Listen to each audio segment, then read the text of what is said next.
The evening sky was heavy with gray clouds, and soft rain began to fall over the small town of Maplewood.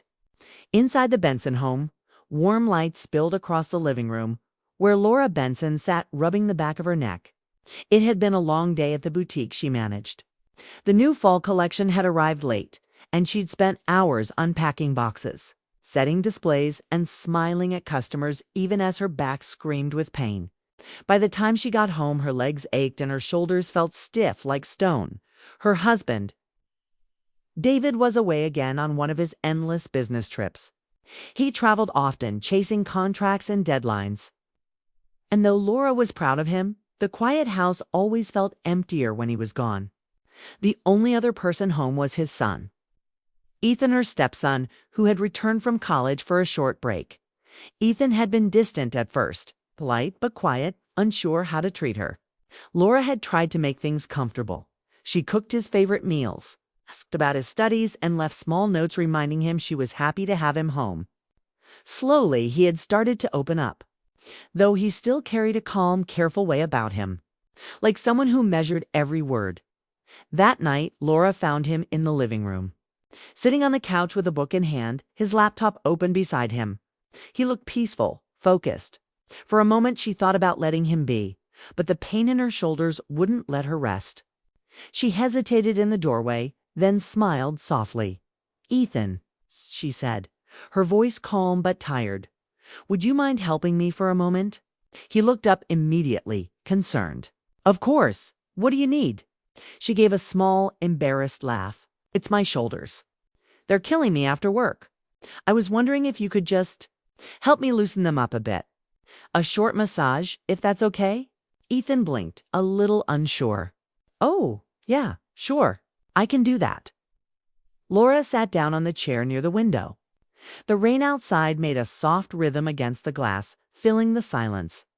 Ethan stood behind her, hesitant at first, then gently placed his hands on her shoulders. His touch was careful, light at first, almost too polite. "It's okay," she said with a small smile. "You can press a little harder. I'm not that fragile." Kai chuckled quietly. "Got it?" For a few moments, neither spoke. The only sounds were the rain, the soft hum of the heater, and the quiet creak of the chair beneath her. Ethan's hands moved slowly, finding the tense muscles near her neck and pressing them with just enough pressure. Laura exhaled deeply, feeling the tension begin to fade. "You're really good at this," she said after a while. Ethan laughed softly. "I used to help my mom when she had back pain. Guess I remember a few things." The mention of his mother made Laura's heart pause for a beat. She knew that topic was delicate. Ethan's mother had passed away years before she met David. Still, it made her understand him a little better. He wasn't just kind. He was gentle because life had already made him grow up faster than most.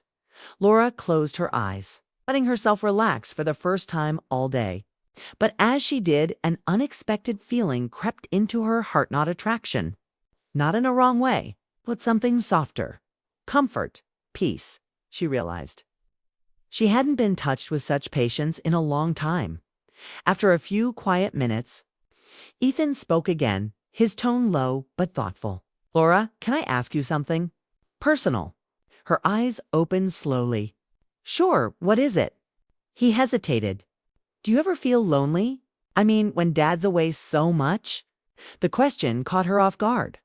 No one ever asked her that. Not even David. For a moment, she didn't know what to say. The truth was simple but heavy. She took a breath, staring at the rain outside. Sometimes, she admitted, "It's strange, isn't it? You can have a beautiful home, a good marriage, and still feel alone. I guess it happens to everyone." Ethan nodded quietly behind her. His hand stopped moving, resting gently on her shoulders, not in a way that crossed any line, but as if he understood. There was something honest and raw in that silence. Laura turned her head slightly to look at him. "You're very thoughtful, Ethan. You remind me of someone who listens more than he speaks." He smiled faintly. "I guess I just notice things. You always seem to keep everything together, even when it's hard." She didn't know how to respond to that. For years, Laura had been the kind of woman who smiled through every storm, who hid her tiredness behind kindness. her loneliness behind laughter. But in that moment, she realized someone had actually seen through it. "Thank you," she whispered. The rain outside grew heavier, tapping against the roof. Suddenly, a loud clap of thunder echoed through the house, followed by a flicker and then darkness. The power went out. "Oh no," Laura said, half laughing, half startled. "That storm's worse than I thought." "I'll grab a flashlight," Ethan said quickly. But before he could move, Laura tried to stand, her foot slipping on the rug. In that split second, she lost her balance and Ethan caught her by the arms, pulling her toward him to keep her from falling. The world seemed to stop for a heartbeat. They were standing close now, her hand resting against his chest, his eyes wide, startled but kind. Neither spoke. The sound of rain filled the room again, louder now. As if the storm outside mirrored the silence inside, Laura stepped back quickly, embarrassed. "Thank you." "I didn't mean to. It's okay," Ethan said softly. "You almost fell. I just reacted." She nodded, brushing her hair back, her heart beating faster than it should have. It wasn't because of anything romantic, it was the shock, the closeness, the quiet awareness that sometimes emotions could be confusing when people cared. Ethan picked up his phone and turned on the flashlight. "Let me check the breaker."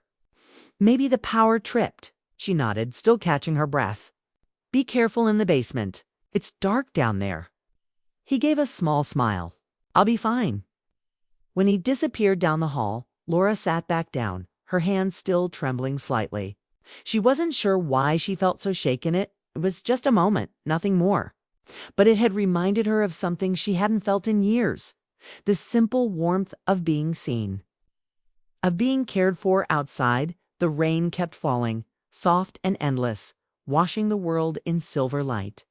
Laura sat quietly, thinking about how strange life could be. Sometimes the people who enter your life unexpectedly are the ones who remind you you're still human, still capable of feeling something beyond routine, beyond habit. When Ethan returned a few minutes later, the lights flickered back on. He smiled. "All fixed." Laura smiled back. "Thank you, Ethan, for everything." He nodded, his expression gentle. "Any time, Laura." And as the rain softened outside, Laura realized that something subtle had changed between them, not in a way that crossed any lines, but in a way that made her heart remember what it meant to feel alive again. The storm continued through the night, but by morning the sun had returned, leaving the ground wet and shining. The house smelled of fresh rain and coffee as Laura Benson stood in the kitchen, stirring her cup absent-mindedly. Her mind kept replaying last night, the power outage, the way Ethan had caught her, and that strange, silent moment between them. It hadn't been wrong, but it had been intense. There was something about it she couldn't shake. Ethan walked in a few minutes later, wearing a gray t-shirt and jeans, his hair still messy from sleep. "Morning," he said, smiling. "Morning," she replied quickly, pretending to be busy. She poured him some coffee before he asked, the way she'd been doing for days now. They both sat at the small dining table, avoiding each other's eyes. The quiet between them wasn't awkward, but it wasn't easy either.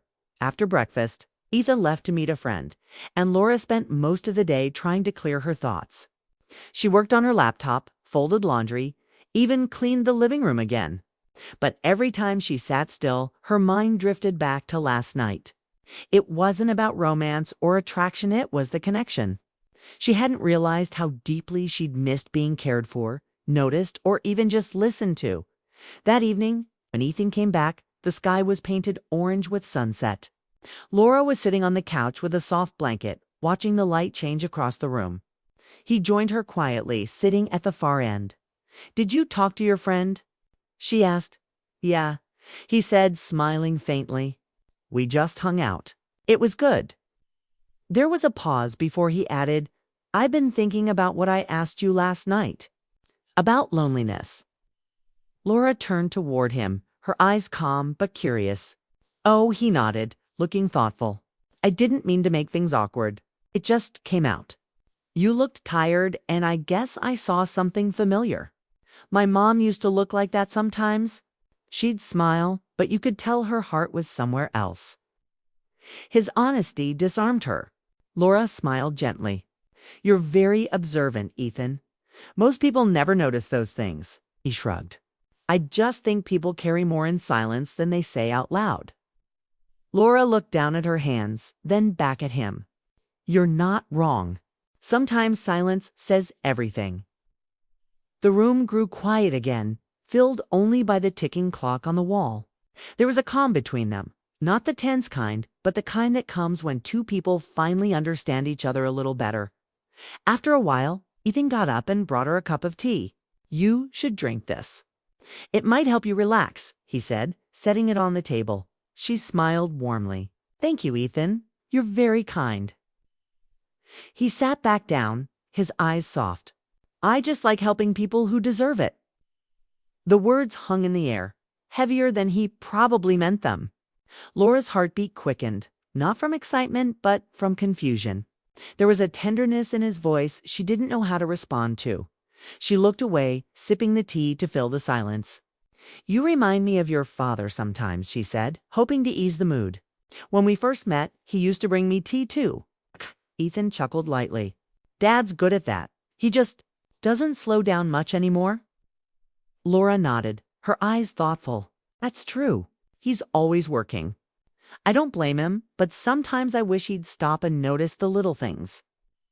For a moment, neither spoke. Then Ethan said quietly, "I notice." Laura froze for half a second. There was no flirtation in his tone, just simple honesty. But somehow, it touched something deep inside her. A place that had been empty for too long. Before she could answer, thunder rumbled again in the distance. She sighed. "Looks like we're in for another storm." "Seems like it," he said, smiling softly. "Good thing the lights are still on this time." They both laughed gently, and the tension eased. Ethan leaned back, his posture relaxed. "You know, Laura, you've made this house feel warm again. It used to be quiet when Dad and I lived here after Mom passed. Cold, in a way. But you changed that." Laura's eyes softened. "That means a lot, Ethan. I've always wanted to make this place feel like home for both of you." He nodded. "You did. I just thought you should know." She smiled, though her heart ached with a strange mixture of gratitude and sadness. It was hard to explain, but his words made her feel seen in a way she hadn't been in years. She wanted to say something kind back, but before she could, a flash of lightning lit up the window. Followed by another rumble of thunder, Ethan stood and closed the curtains. "There, now it feels cozier." Laura chuckled softly. "You always think ahead. Old habit," he said, sitting back down. "Taking care of things before they fall apart." That sentence lingered. She wondered how much of that was about the curtains and how much was about people. The rain began again, soft at first, then steady. Laura leaned back into the couch, her shoulders finally relaxing. Ethan watched her for a moment, then said quietly, "You work too hard. You should take better care of yourself." She laughed lightly. "You sound like an older brother, not a stepson." He grinned. "Maybe I just sound like someone who cares." Her smile faded a little at the edges, replaced by something deeper. She didn't want to admit how much those words meant to her. Somewhere in that moment, the air changed, not in an inappropriate way, but in a quiet, emotional one. The kind that makes two people realize they've crossed from small talk into something more personal then. Just as she was about to say something, a loud knock echoed from the front door. They both startled. "Who could that be?" Laura said, standing quickly. She opened the door to find the neighbor, Mrs. Grant, standing in the rain holding a small flashlight. "Sorry to bother you." "Dear," the older woman said, smiling apologetically. "My power just went out again. Could you spare a few candles?" "Of course," Laura said, grateful for the interruption. She grabbed a few candles from the cabinet and handed them over. "Stay warm, okay?" As she closed the door, Ethan chuckled quietly. "Looks like you're the neighborhood hero tonight." She smiled faintly. "Just doing what I can." The evening stretched on with quiet comfort. They talked about small things, music, travel, favorite books. The storm outside softened into a drizzle, and by the time it ended, the air in the house felt lighter. Before heading to bed, Ethan stopped near the stairs. "Laura," he said softly. "Yes." He hesitated, then said, "Thanks for trusting me. I know last night was strange, but I didn't mean to make things complicated." Her voice was gentle. "You didn't, Ethan. It's okay. Some moments just happen. What matters is how we carry them." He smiled. "You always know what to say. Good night, Ethan. Good night." As he walked upstairs, Laura watched him go, feeling a wave of emotions she couldn't name. It wasn't love, it was connection, understanding, maybe even healing. She sat for a while in the quiet room, listening to the rain fade away. When she finally went to bed, she whispered to herself, "Some bonds come from care, not blood. And sometimes they remind us we're still alive." And as she turned off the lamp, she didn't notice the storm clouds clearing outside, leaving the moonlight shining softly through the window, quiet, calm, and full of unspoken peace. The morning after the storm was clear and bright, but the atmosphere in the Benson house was different, quiet in a way that felt heavy. Laura Benson stood by the window, staring out at the wet garden while the sound of birds filled the air. She tried to focus on her coffee, on the sunlight, on anything normal. But her thoughts kept circling back to Ethan. Something had shifted between them. It wasn't anything she could describe in words, and it certainly wasn't wrong. It was just different. After that night, every glance, every small conversation carried a new kind of awareness. Like they were both thinking about something they couldn't say aloud. Ethan came downstairs, his usual calm self, though she noticed the quiet in his steps. "Morning," he said. "Morning," she replied softly. He grabbed a cup, poured himself coffee, and leaned against the counter. The silence between them was filled with unsaid things, and Laura hated that. She'd always believed in being honest, but this was different. This was delicate. "How's your back?" Ethan finally asked, trying to sound casual. "Better," she said, smiling faintly. "Thanks to your magic hands." He smiled back, a little awkwardly. "Glad to hear that." But then the silence returned. Heavier than before, Laura picked up her purse and keys. "I'm going to the boutique. I'll be back in the afternoon. Want me to drive you?" he offered quickly. She shook her head. "No, it's fine. You rest. Enjoy your day off." He nodded.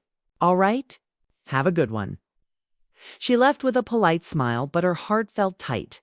She needed space to think, to clear her mind. At the boutique, she threw herself into work. She arranged displays, helped customers, and talked to her assistant about inventory, pretending everything was normal. Yet every quiet moment brought his face back into her thoughts, the way he looked at her with quiet kindness. The way his words had carried warmth she hadn't felt in years. By the time she returned home, Ethan was outside washing his car. His t-shirt was damp from the water, and sunlight glistened on his arms. He waved when he saw her, and she waved back, her chest tightening again. She forced a smile. "You're working hard out here." "Just keeping busy," he said. "Helps me think." She didn't ask what he was thinking about. She was afraid to know. That evening, David called. He was cheerful, talking about meetings, deadlines, and plans to extend his trip by a few more days. Laura kept her tone warm and supportive, though deep down she felt a familiar ache. When she hung up, she found Ethan sitting quietly on the porch, watching the sunset. She hesitated, then joined him. The air was golden, soft, and calm. "Your dad says hi," she said gently. Ethan nodded. "I figured. He's always working hard." "Yes, he always has been," she said with a sigh. "Sometimes I think he forgets to breathe." Shh. Ethan turned to her, his eyes serious. "And what about you? Do you forget to breathe too?" She looked at him, surprised by the question. "What do you mean?" He shrugged. "You take care of everyone. You make sure Dad's happy, that the house looks perfect, that everything runs smoothly. But who takes care of you?" His words struck deeper than she expected. She stared at the fading light, trying to find an answer. "Maybe that's just how I'm built. Some people give, some people take. It's okay." Ethan shook his head slightly. "It's not okay if it leaves you empty." His honesty left her silent. She didn't know what to say, so she said nothing. The breeze moved through the trees, carrying the faint scent of rain. After a long pause, Ethan said quietly, "About that night when I caught I didn't mean to make you uncomfortable." Laura turned to face him. "You didn't, really? It was just unexpected." "I just reacted," he said quickly. "I didn't think." "I know," she replied softly. "You were being kind, like you always are." Their eyes met again, and for a second the world seemed to pause. There was no desire in that gaze, only understanding. To people who in different ways felt alone under the same roof. But Laura knew she had to set boundaries. It wasn't fair to either of them to let this quiet tension continue. She took a slow breath. "Ethan, we should talk about this. You're a wonderful young man, and I care about you deeply. But we have to be careful about how we treat these moments. They can be confusing." He looked down, nodding. "You're right. I just didn't expect to feel this close to someone again. It's like we actually see each other, you know?" She smiled sadly. "Yes, I do know." They sat in silence, both staring at the horizon where the sky turned shades of pink and gold. It was one of those quiet moments that said more than words ever could. After a while, Ethan stood. "I think I'll take a walk. Clear my head a bit, all right?" she said softly. "Don't go too far. It'll get dark soon." He nodded and walked down the street, his hands in his pockets. Laura watched him go, her chest heavy with unspoken emotion. She wasn't sure what hurt more, the confusion in her heart or the knowledge that none of it could ever be said aloud. That night, she couldn't sleep. She kept hearing his voice, "Who takes care of you?" over and over again. It wasn't just a question. It was a truth she'd been avoiding. For years, she had been the strong one, the helper, the comforter. But she had forgotten what it felt like to be comforted in return. When she finally got up to get some water, she saw light coming from the porch. Ethan was sitting there again, his face lit softly by the glow of his phone. "You're still awake?" she asked gently. He looked up, startled, then smiled faintly. "Yeah, couldn't sleep either." She joined him again, sitting beside him on the porch swing. They didn't talk for a while. The crickets sang, and the air was cool and still. "Ethan," she said, after a long silence, "you're going to do great things. You have a good heart. Don't let confusion or emotions make you forget that." He turned toward her. "I won't. But I want you to be happy too, Laura. You deserve that." She smiled, her eyes glistening in the dim light. Maybe happiness isn't always about being with someone. Sometimes it's about finding peace inside yourself. He nodded slowly. "I'll try to remember that." As the clock inside struck midnight, they both stood up. "Good night, Ethan," she said softly. "Good night," he replied, his voice low and calm. She watched him disappear upstairs, then stood alone in the quiet house. There was no guilt in her heart, only a deep, bittersweet ache. Because real love sometimes wasn't about being together. It was about caring enough to let go before anything broke. She walked to her room, looked out the window, and whispered to herself, "Distance isn't always a bad thing. Sometimes it's what keeps hearts safe." Outside, the night was peaceful. The same moonlight that shone through her window fell gently on Ethan's face upstairs, as if reminding them both that understanding could exist even in silence. And as sleep finally came, Laura felt something she hadn't in a long time, a quiet strength. The kind that comes when the heart learns to let go of what it cannot hold. A few weeks passed, and the crisp air of early autumn began to fill the town of Maplewood. The leaves had started to turn golden red, brushing the streets with color. Inside the Benson house, life looked normal again. Laura Benson moved through her days with quiet steadiness, working at her boutique, keeping the house warm, cooking dinners. From the outside, nothing seemed different. But inside her heart, something had quietly changed. Ethan was leaving soon. He had found an apartment near his new job, just a few towns away. He was excited, but there was a soft sadness in his eyes every time he looked around the house. Laura felt it too, the feeling of something unspoken ending. It wasn't love, not the kind that breaks rules. It was something gentler, connection, gratitude, and the bittersweet ache of letting go. One evening, the house was calm, except for the sound of boxes being taped shut. Ethan was packing the last of his things in his room. Laura stood at the doorway, watching him fold his clothes neatly into a suitcase. "You're really leaving tomorrow," she said softly, half smiling. He looked up. "Yeah, it feels strange. I got used to being here again." "You'll do great," she said. "You always do." He grinned, a little shy. "I'm going to miss this place. It's peaceful." She stepped closer, resting a hand on the doorframe. "You've been a joy to have here, Ethan. You brought life back into this house." He looked at her, his expression gentle. "You did that, Laura. You're the reason it feels like home." Her heart warmed and ached at the same time. She smiled, trying not to show how emotional she felt. "You've grown into a fine young man. Your mother would be proud of you. And your father, well, he'll probably tell you that once he stops talking about work." Ethan laughed softly. "Yeah, that sounds like him." For a few seconds, neither of them spoke. The room was filled with quiet comfort, the kind that comes when people understand each other without needing words. Then Ethan said, "Do you ever think about starting something new, Laura? Like a project or a trip, something just for yourself?" The question surprised her. "I haven't really thought about it. I've been so busy taking care of everything here." "Maybe it's time you did," he said gently. "You always tell me to chase what makes me happy. You should do the same." His sincerity made her smile. "Maybe I will." When things settled down, Ethan zipped his bag closed and looked around the room one last time.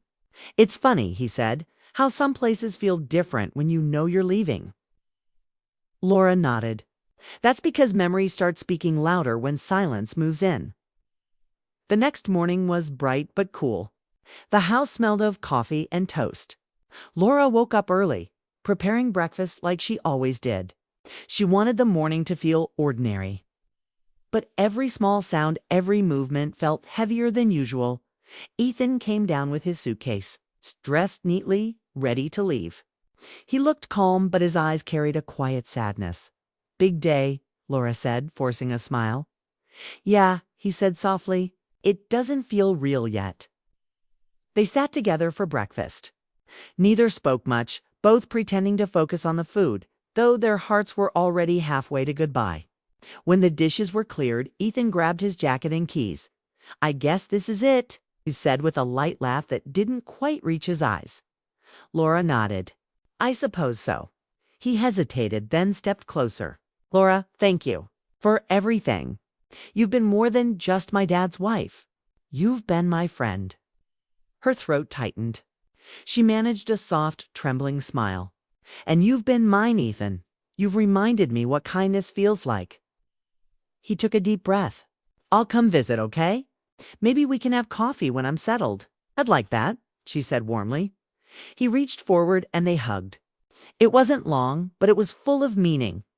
It carried the weight of understanding, the gratitude of shared silence, the respect that comes when two souls meet and choose to part with grace. When he finally pulled away, he gave a quiet smile. "Take care of Dad for me." "I always do," she whispered. Dot, and then he was gone. The sound of the front door closing echoed softly through the house. Laura stood still for a long moment, listening to the silence he left behind. Through the window, she watched his car drive away, the tires splashing through shallow puddles from last night's rain. When he turned the corner and disappeared, her eyes stung with unshed tears. She didn't cry, not exactly. It was more of a quiet release, a deep sigh of the heart. She walked to the porch and sat down, feeling the cool breeze brush against her face. The world outside looked alive, the trees whispering, the sky clear and endless. For the first time in a while, she let herself simply be. No pretending, no hiding behind duties or expectations. Just herself. Later that evening, David called. He sounded tired but cheerful. "Ethan made it to his place, right?" he asked. "Yes," Laura replied. "He's all settled. He seems happy." "That's good to hear." David said. You did great with him, Laura. I don't think he's ever been this confident. You have a way of making people feel steady. His words warmed her heart. Thank you, David. That means a lot. They talked for a few minutes, and when she hung up, Laura sat quietly by the window again. The sun was setting, painting the sky in soft shades of gold and pink. She thought about the past few weeks, the laughter, the tension, the moments of quiet understanding. They had all been real, human, and meaningful. She knew some feelings couldn't be named, and some bonds couldn't be kept forever. But that was all right. Life wasn't always about holding on. Sometimes it was about learning when to let go with grace. With peace and with gratitude for what had been. Laura picked up her journal and began to write. Her words flowed easily, as if her heart had been waiting to speak. She wrote about connection, about kindness, about how people come into our lives to teach us things we didn't know we needed to learn. She wrote, "Sometimes love isn't about possession. It's about awakening something gentle inside you. And when that lesson is learned, you let it go not in sadness, but in peace." When she finished writing, she closed the journal and looked around the quiet house. It no longer felt empty. It felt calm, alive in a different way. As night settled in, the rain began again, light and steady. Laura stood by the window, watching droplets race down the glass. Just as they had that first night, Ethan had offered her comfort. Only this time she felt no confusion, only clarity. She whispered softly, "Thank you, Ethan, for reminding me what it means to feel." Then she turned off the lights, wrapped herself in a warm blanket, and sat with her thoughts. The sound of rain outside was no longer a reminder of loneliness. It was a melody of peace in that quiet moment. Laura understood something simple yet powerful. Life moves on, hearts heal. And love, no matter its form, always leaves something beautiful behind. And as the rain fell through the night, the woman who once felt empty now felt full again, full of lessons, gratitude, and a quiet strength that came from choosing peace over longing.